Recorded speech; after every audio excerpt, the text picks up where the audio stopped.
Thank you for joining the First Unitarian Universalist Church of Houston for our online worship service. I'm Colin Bossen, the senior minister here. Today, I'm joined in worship by D. Scott Cooper, our assistant minister, and Mark Vogel, our music director. Compassion is our theme for worship, and my sermon today is titled, Once Upon a Time, We Had Time. For those of you who are with us for the first time, let me say a few words about Unitarian Universalism. We are a religious tradition that celebrates the possibility of goodness within each human heart, the transformative power of love, and the clarifying force of reason. We believe we need not think alike to love alike. We hope that you will find our worship a source of comfort and clarity, and we invite you to join with us each week for as long as we remain primarily online and in person as soon as we are able to safely gather again. Thank you for joining us.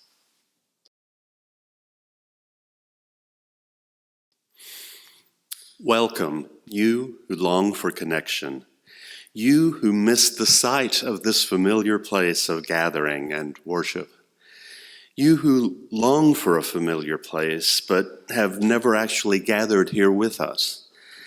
Welcome, you who miss the sound of a friend's greeting, the resonance of voices raised in song. You who miss the taste of coffee, hospitality, and lunch after the service. And you who have heard that music only through a speaker and have only experienced the affectionate hospitality in your hopes. Welcome, all those who have felt far too much and far too deeply this week. You who have felt confusion, anger, sadness, and grief. Those who have felt even a little joy, a bit of hope, a sense of wonder. To those who have felt they didn't know what to feel, welcome. Welcome to this familiar and virtual place of worship and gathering. To this place of the sounds of voices raised in song, to this place of the taste of coffee and hospitality. For this hour, reach out to those watching this morning and join hearts, if not hands. Raise your voices in song with them. Welcome, you who long for connection. Come, let us worship together.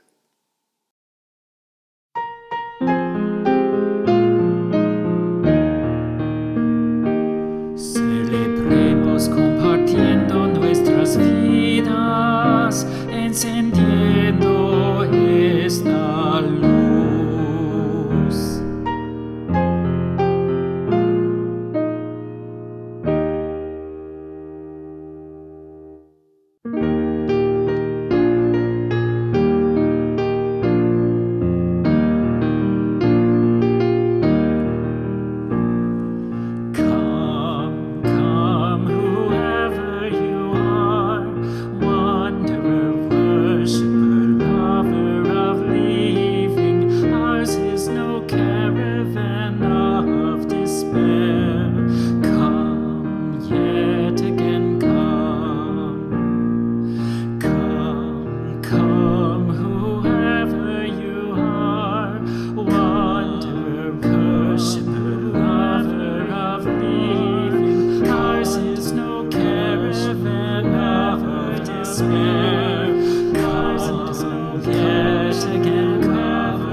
Please join me in the spirit that some call prayer and others name meditation. Make yourself comfortable. Relax. Take one deep breath and then another. Open your mind. Open your heart. O Spirit of life, known by many names that some of us call the divine, and others describe as the force that moves life forward, rise up within us today, in this time of isolation and illness, in this moment when this country, the United States of America, lacks leadership at the federal level, and Texas lacks leadership on the state level, when so many are scared and vulnerable and seeking support wherever they might find it. Rise up in us and remind us that it is only by being compassionate with each other that we will make it through. Compassion is concern turned into action, and we have much to be concerned about. Our families, our friends, our jobs, our homes. In this time of crisis, let us be compassionate and let us come to understand that it is only by finding new ways of acting together, new ways of supporting each other, fetching groceries for the elderly, using technology to connect with neighbors, keeping our social distance while connecting our hearts, that we can, together, make it through this global health pandemic which we now face. Hear these words of prayer, O Spirit of life, and remind us that it is only with human hands and human hearts and human minds that we shall overcome. Let the congregation, absent in body, though present in spirit, say Amen. We pause now together to lift up that which sits heavy and light upon our hearts. We lift up the Reverend Walter Martin, beloved uncle of First Houston Business Administrator Tawana Grice. We wish him healing and peace during these difficult times. I invite you to say or to bring to mind the name of someone you wish to be held in the loving embrace of this religious community. They are part of the great cloud of witness and memory, and we will, even if we do not know their names, hold them in our hearts. We now enter into a time of silent meditation, reflection, and prayer. In silence, we go deeper than words will ever take us.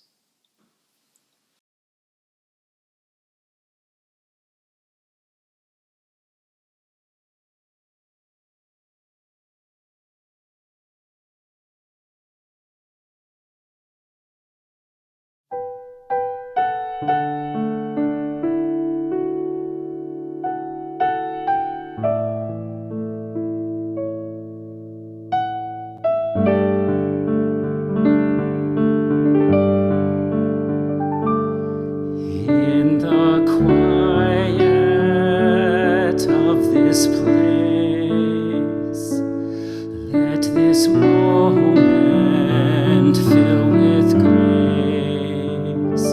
This is my prayer, this is my prayer.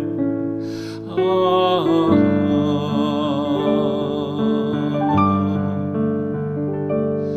may the sense of mystery guide us through our journey. This is my prayer, this is my prayer. Oh,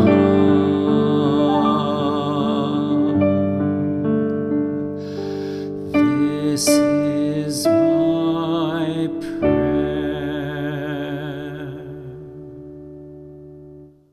This morning's offering will go to the minister's discretionary fund. The minister's discretionary fund is the fund that Scott and I use to aid members of the congregation who are in financial difficulty.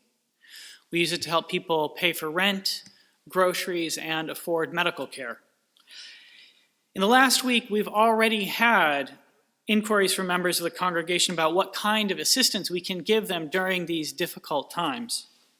We would like to be able to help everyone who comes to our congregation in need. Our regular Sunday morning offering collect invites us to weave a tapestry of love and action. And today, by donating to the minister's discretionary fund, you are doing just that, providing the necessary threads so that we can demonstrate the love of this community for all of its members through our actions. And so I would like to invite you to give generously. The offering will now be gratefully received.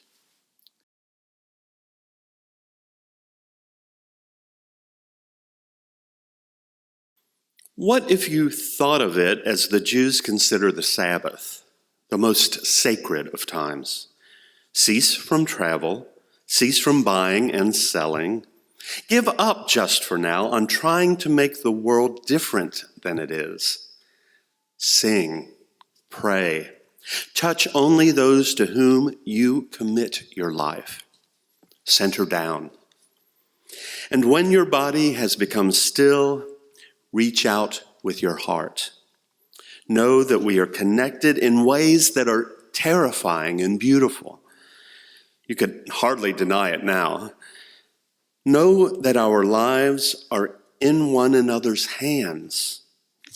Surely that has become clear. Do not reach out your hands.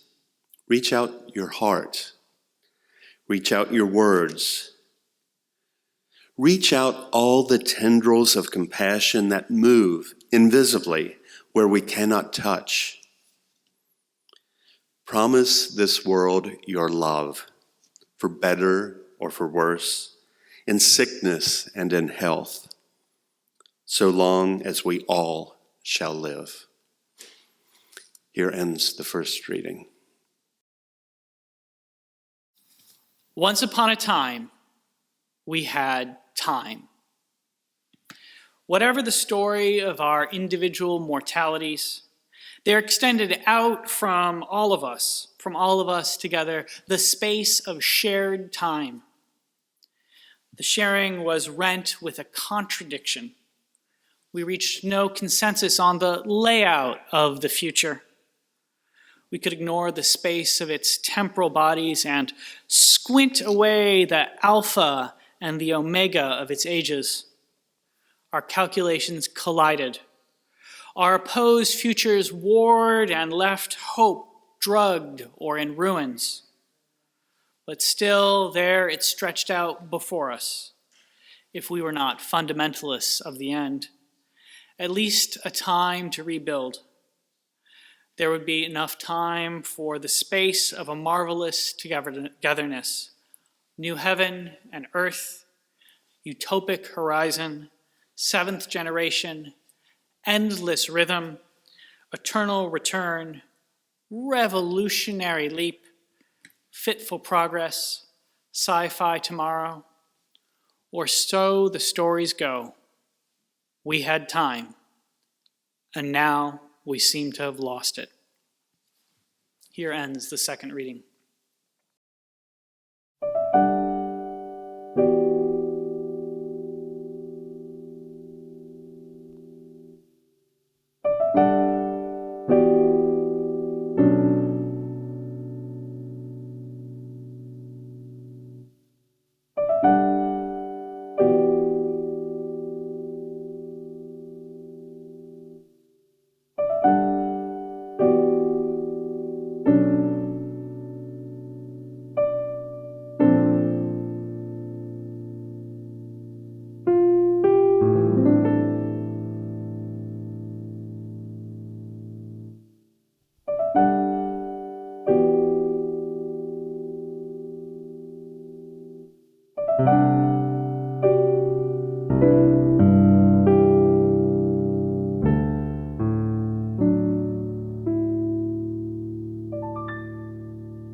These are strange days. If you're anything like me, you are probably finding that you have to adjust to a new and rapidly shifting situation. I certainly never imagined myself leading a congregation that was worshiping entirely online. And I bet that most of you never imagined that you would be participating in worship remotely. The First Unitarian Universalist of Church of Houston has been around for over 100 years. And in all that time, the congregation has always met in person for worship, fellowship, and the difficult but vital work of building the beloved community. In these strange days, I find myself missing seeing you and sharing the regular rituals of our worship service.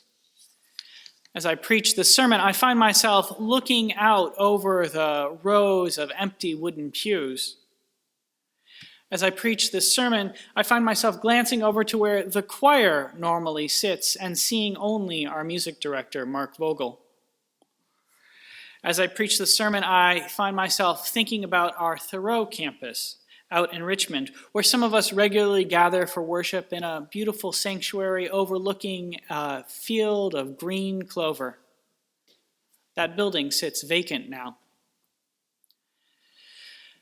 And as I preach this sermon, I find myself wondering exactly who is listening. Are you one of our members, friends, or one of our regular visitors? Did you stumble upon this service online? Are you listening to it in the Third Ward, in Montrose, in Sugar Land, or in Richmond? Or are you listening from someplace further afield, far outside of Houston? I imagine you are in your home, sheltering in place. It's what most of us are doing in these strange days. I've been limiting myself to my apartment and trips to the church. Some of you are probably working entirely from home. Maybe it's even been a few days since you've seen another person in flesh. You might be listening to this service on Sunday. You could be seeking solace at the same time that the congregation usually gathers in person. Or you might be doing what I did last week when I listened to Scott's moving sermon. I made dinner while I took comfort from his compassionate words, and my cat chirped at my feet, trying to convince me that he deserved an early feeding, and my son played video games in the other room. Wherever you are, whoever you are, I hope that our service is providing you with a sense of connection and consolation during these strange days. As Scott told us last week, during troubling times, it's good to be part of a community such as this. I've been renewed by Mark's music and by Scott's words. And the exquisite images from the Hubble telescope and Donna E. Perkins and Rana Matar that we've used for this week's visual meditation have provided me a much-needed balm. Art, music, poetry are important reminders that it is always possible for humans to bring more beauty into the world. There has been poetry written during wartime and economic depressions and forced migrations and unjust imprisonments, and yes, even during periods of pestilence and plague. We have words from Julian of Norwich, whom Scott quoted last week, and who pointed us towards the transcendence within. I saw the soul as wide as if it were an infinite world, as if it were a blessed kingdom. We have words from Carl Sandburg, who survived the 1918 pandemic and wrote of our shared mortality. I saw a famous man eating soup. I say he was lifting a fat broth into his mouth with a spoon. His name was in the newspapers that day, spelled out in tall black headlines, and thousands of people were talking about him. When I saw him, he was bending his head over a plate, putting soup in his mouth with a spoon. We have words from Mark Dowdy, who survived the HIV crisis of the 1980s and 1990s and wanted us to know, a bird who'd sing himself into an angel. In the highest reaches of the garden, the morning's flaming arrow, any small thing can save you. And now we have words from Lynn Ungar, who invites us to promise this world your love, for better or for worse, in sickness and in health, for so long as we shall all live. We have words and paintings and sculptures and music that testify to the power of humanity to bring more beauty into the world, even when we humans find ourselves at the end of the world. And that is where we find ourselves now, at the end of the world. We find ourselves at the end of the world. In our remaining time together, I want to talk with you about three things. First, we need to admit that in some real, non-metaphorical way, the world has ended. Second, living at the end of the world means that we are living amid an apocalypse. The Greek word apocalypse means to unveil, to disclose, to reveal, the theologian Catherine Keller reminds us.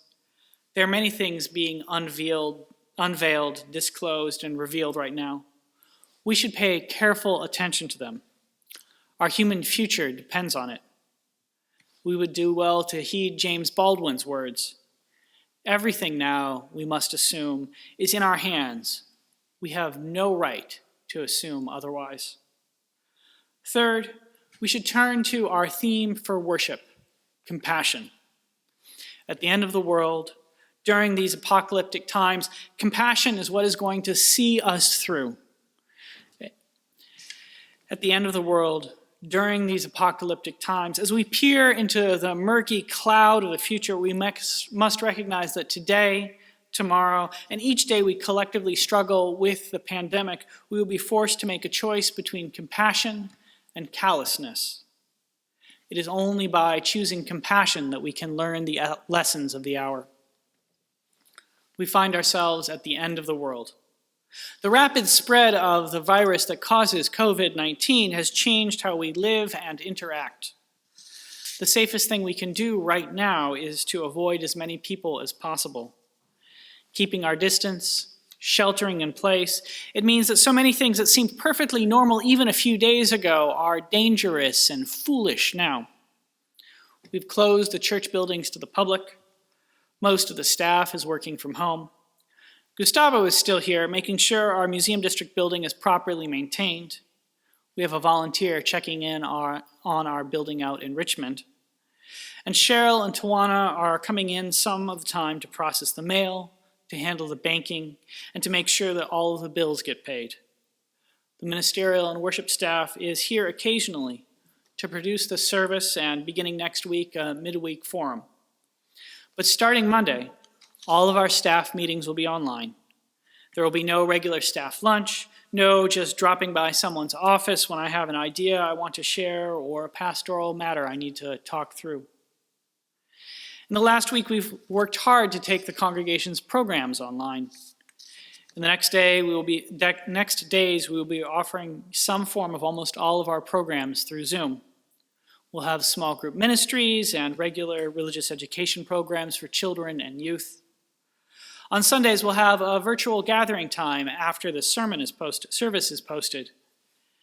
And in April, Scott and I will each begin to lead spiritual development and support programs for adults. I'm going to offer one on the religious and philosophical classics that might see us through these strange days. We'll start with Albert Camus' The Plague. But none of this will take place in person. And most of it will be open to anyone who wants to register and join us. Our virtual community will be different than our physical one. I'm hopeful that it will be safe for us to gather again together in September. But whenever we do, we will be different. Through this experience of online worship together, and we will also have a different sense of who our community is and what it does. Something real will have ended, and something else will have begun, because we find ourselves at the end of the world. How has your work life changed? I know a lot of people are now working from home. Colleges and universities are closed. Most of my academic friends are teaching online. Big corporate offices are closed. My friends who are engineers or accountants are almost all now working remotely. What about you? Where are you working? Or are you working? A lot of people have already lost their jobs. I have friends who are restaurant workers. Many of their workplaces have shut down. And I have a friend who's a yoga teacher. In the last couple of weeks, she's lost every single one of her paid teaching gigs. Many people are financially vulnerable and scared. Some cannot pay their rent or buy enough food to feed their families. Jobs that seemed solid just 10 days ago have evaporated. Middle and upper income people on the verge of retirement, or those who have already retired, have lost large sums of money. They are worried that they will not be able to support themselves or return to the workforce. The plans of a lifetime, work for 40 years and then retire, appear precarious or threatened. In some real sense, the world has ended for them. They can no longer make the economic assumptions that they once did. It's not just our working lives and economic situations that have changed. Many other things have shifted. Like me, a lot of parents are trying to juggle parenting with working from home. My son's school has closed. It will not physically reopen until the autumn. He's now mostly at home, except when he goes to the park. I don't think it's safe for him to have friends over, so he spends a lot of time online, which is something that most of us are doing now. Will the nature of childhood be the same when it is safe for him to gather with his friends again? Probably not, for we have reached the end of the world. A lot of people like me have made the wise decision to severely limit their physical contact with others. And here I find myself thinking of all of the older members of our congregation, and of my parents, and of all of those who I know and love who are over the age of 65. The virus that causes COVID-19 is particularly dangerous for them. It's not safe for many of them to leave their homes. A lot of them are doing what my parents are doing, hunkering down for the unknown duration, not planning on venturing to the grocery store, but having food delivered, truly sheltering in place. I hope that this service is providing them a sense of connection while they are in self-isolation. As Scott said last week, we will get through this together. And we here on the staff of First Houston will help you get through this by reaching out and helping you reach out to each other, even if we have to do it online and through our phones. We find ourselves at the end of the world. The global political order of the last 75 years has come to a crashing end. The United States is no longer the world's dominant power. The inept bungling of the current president and the federal executive he decimated mean that the pandemic will have dramatic consequences on this country. Ideological decisions to cut the budget for pandemic management have left the federal government ill-equipped to respond to the rapidly metastasizing situation. The economic damage will be severe, but just as severe will be the political damage. The politics of America First will prompt the government to look inwards, to persecute immigrants, and to expel foreign nationals. None of this will solve anything. In the global health pandemic, the only polity, understanding of who we are as a political community that makes any sense at all is a global one. Humanity is all in this together. Martin Luther King Jr. was right. We are caught in an inescapable network of mutuality, tied in a single garment of destiny. Whenever this is over, and it will eventually end, the world will not be the same. Religious communities will not be the same. Friendships will not be the same. Families will not be the same. School will not be the same. Work will not be the same. Global politics will not be the same. We find ourselves at the end of the world. We are living in apocalyptic times. Apocalypse, the word itself, comes from the Greek by way of the Latin. It means to uncover or to disclose or to reveal. And that is exactly what this virus is doing, revealing the fundamental truths about our society. Things that have appeared solid have proven illusory. And I cannot help but think of Karl Marx's famous line, "All that is solid melts into air. All that is holy is profaned. And man is at last compelled to face with sober senses his real conditions of life and his relations with his kind." Whatever you think of Marx, and there's a lot to dislike, his words name the dynamic of apocalyptic crisis. In these times, we see what really matters. We learn we need food, shelter, health, and connection, even if it can only come through a screen. In these times, we discover whose work really matters. The healthcare workers, the farmers, the grocery workers, the food service workers, the transportation workers, the maintenance workers. Society cannot function without you. It's you who will keep the rest of us going while we shelter in place. You are the ones risking your lives so that the rest of us can get through this viral pandemic. Without your willingness to work, to endanger yourselves and your families, no one else will have any chance of getting through this. Your labor is essential. And this unveiling, this bringing into plain sight that which is so often hidden, should prompt you to recognize how vital you are to society. For I cannot help but look at your heroic work and hear the words of the old labor anthem. They have taken untold millions that they never toiled to earn, but without our brain and muscle, not a single wheel can turn. We can break their haughty power and gain our freedom when we learn that the union makes us strong. Now, those phrases might make some of the members of our regular Sunday morning congregation uncomfortable. But apocalyptic times and apocalyptic visions are not easy to bear. When the veil is torn away, we see things that we have hidden from ourselves. And this country has hidden the fundamental truth that the labor of food workers and healthcare workers and transport workers and daycare workers are essential to keeping society functioning. And for too long, so many of you have had to eke out precarious existences, barely paying the rent, working too hard, working too many hours. And so now many of you are being asked to even do more than that. I know grocery workers who are putting in 70 hours a week to put food on the shelves. And companies like Whole Foods are telling them that instead of being given more sick leave, they should just give their sick leave to their sick coworker. And I remember the old words, without your brain and muscle, not a single wheel will turn. What you do is essential. The veil has been ripped off. The veil has been ripped off and the truth is shining through.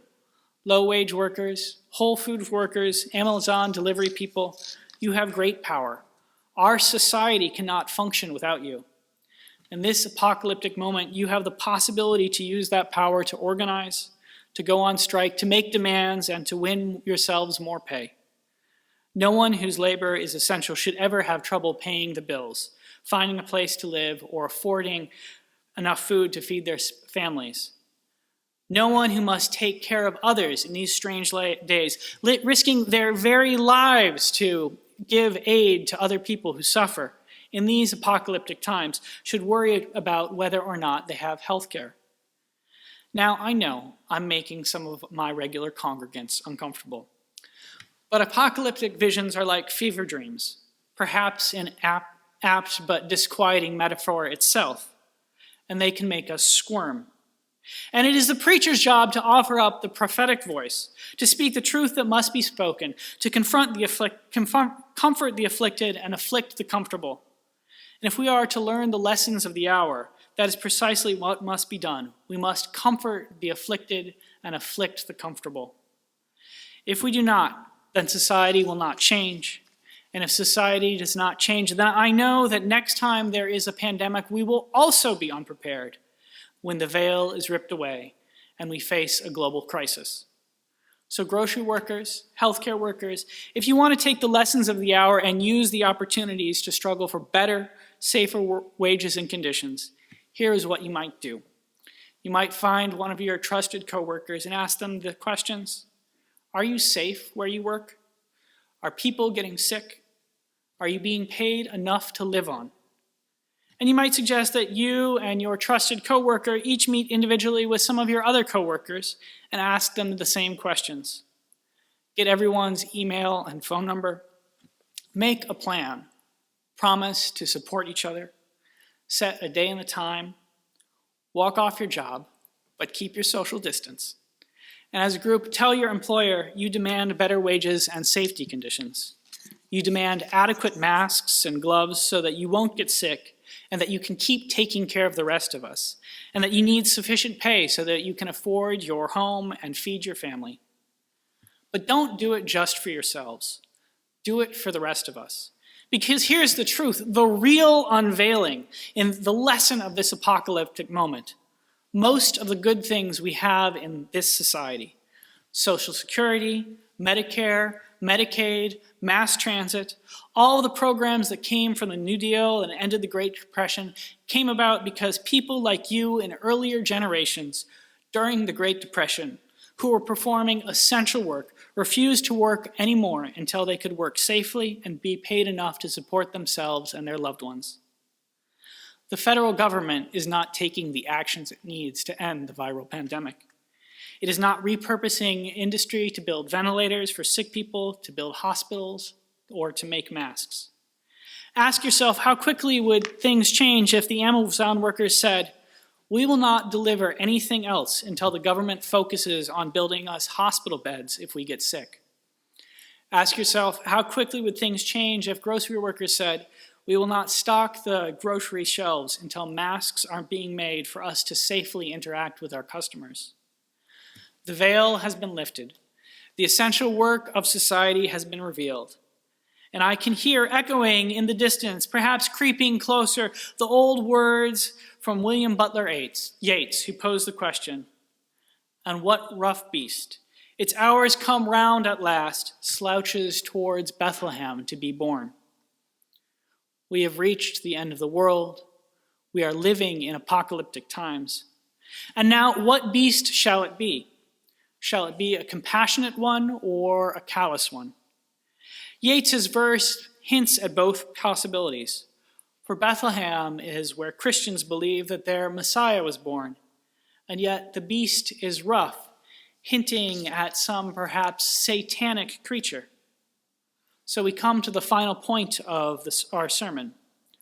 Once upon a time, we had time, and now it seems we have lost it, Catherine Keller observes.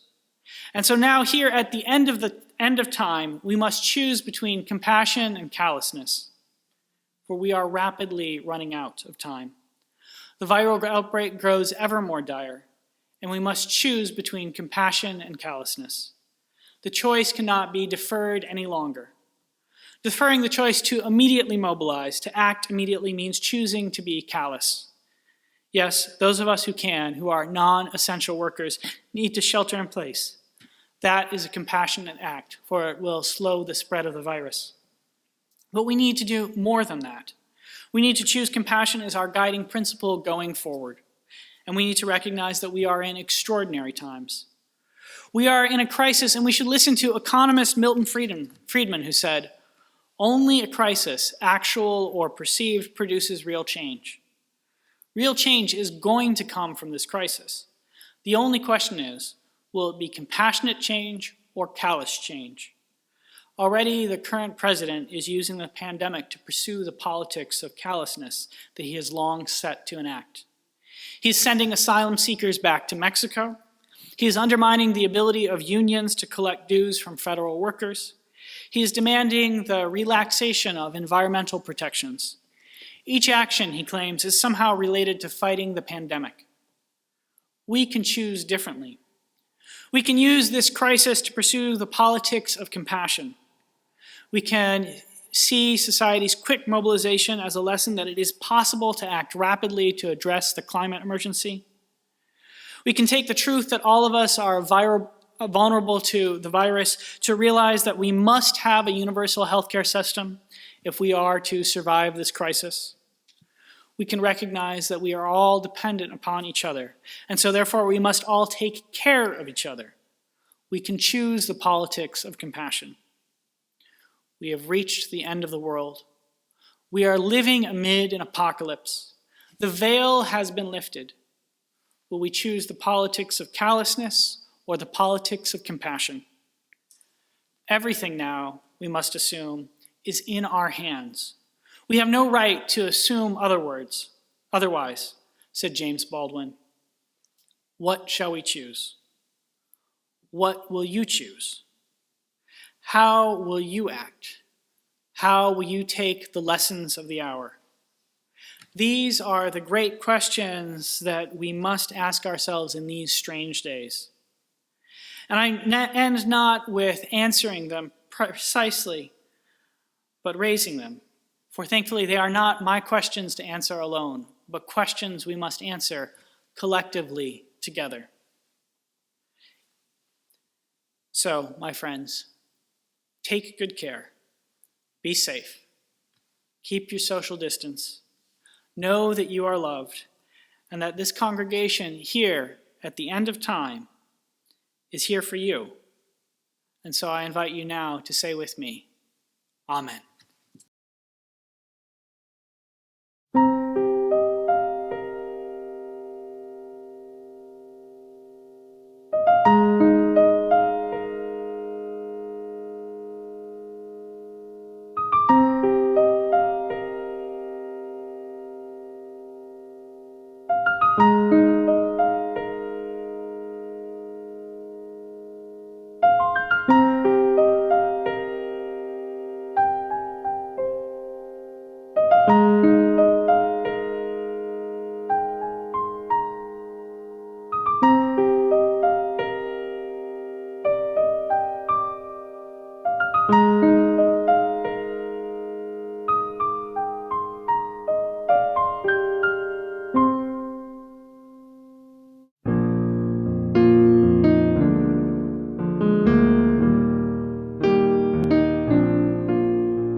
We extinguish this flame, but not the light of truth, the warmth of community, or the fire of commitment.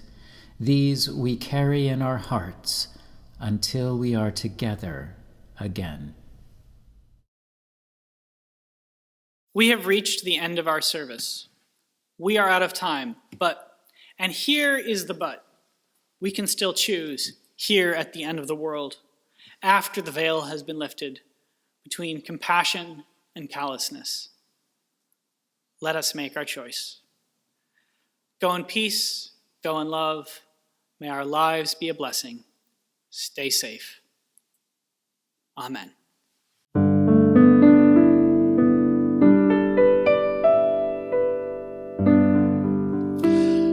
While our church as buildings is closed, our church as people is still meeting. Various groups from each campus are, or soon will be, meeting online. Please check out firstuuhouston.org for details. A sampling of our online offerings includes 2 reflection groups today at 11:30 and 1. These are hosted by our Director of Religious Community, Carol Burris. Check your email for Zoom links. The initial get-together for families with children at home will be this Wednesday evening, March 25th, from 7 to 8 p.m. A new 6-week creative writing group will begin next Sunday and will be led by adult programs leader Tony Holland.